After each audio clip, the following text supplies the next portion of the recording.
Interaksi antar komponen biotik dan abiotik pada siklus air dan siklus karbon. Adapun tujuan pembelajaran sebagai berikut. Yang pertama, menentukan peran organisme pada berbagai siklus air dan siklus karbon yang terjadi dalam ekosistem Tahura-War.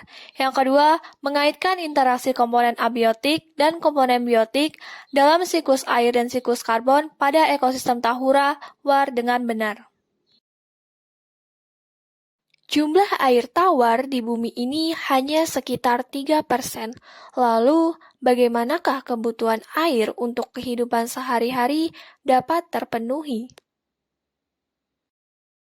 Secara singkat, ketersediaan jumlah air di alam jumlahnya relatif tetap. Hal ini dikarenakan air mengalami proses perubahan bentuk dan perpindahan dari satu tempat ke tempat yang lainnya. Hal ini dipengaruhi oleh hubungan antar komponen biotik maupun abiotik. Di bagian timur Tahura Wan Abdurrahman terdapat beberapa sungai, salah satunya Sungai Wai Betung yang bermuara di Teluk Lampung. Sungai ini dimanfaatkan untuk bahan baku sumber air minum dan PDAM Bandar Lampung dengan kapasitas pemanfaatan sebesar 2,0 meter kubik per detik.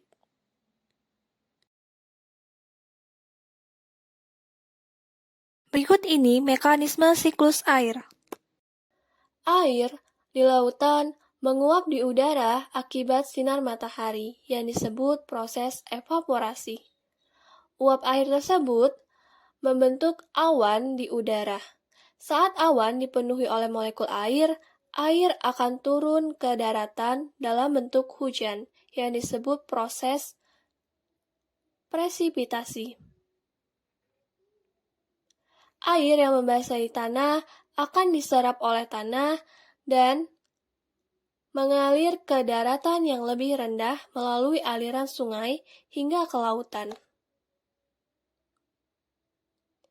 Air di dalam tanah juga dapat diserap oleh tumbuhan dan menguap melalui daun.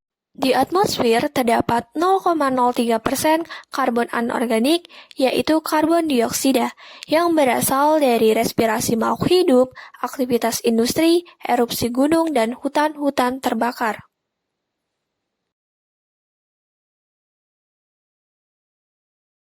Tahura Wan Abdurrahman merupakan ekosistem hutan dengan berbagai pepohonan yang tumbuh, memiliki peranan penting dalam penggunaan karbon dioksida yang ada di atmosfer. Melalui pemanfaatan karbon dioksida dalam proses fotosintesis dan menimbunnya dalam biomasa tumbuhan dan di dalam tanah. Berikut ini mekanisme siklus karbon. Senyawa karbon anorganik baik di darat maupun di air akan diserap oleh produsen yang akan diubah menjadi senyawa karbon organik melalui proses fotosintesis.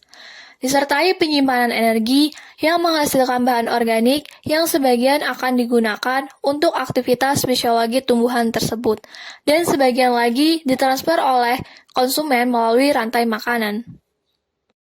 Respirasi oleh makhluk hidup akan menghasilkan senyawa karbon kembali ke atmosfer, yang nantinya akan diserap kembali oleh produsen.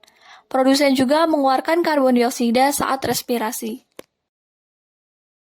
Selanjutnya, makhluk hidup yang sudah mati, tubuhnya akan diurai oleh dekomposer, yang akan membebaskan senyawa karbon kembali ke atmosfer ataupun ke air, yang akan diserap kembali oleh produsen, yaitu tumbuhan.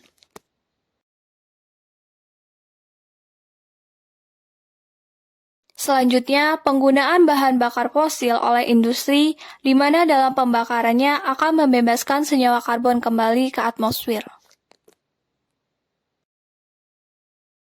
Terdapat permasalahan di Tahura Wan Abdurrahman, yaitu berdasarkan hasil penelitian, terlihat adanya perubahan luas tutupan hutan, yaitu berkurang sekitar 1.138 hektar, dan lahan terbuka meningkat sebesar 96,45 hektar.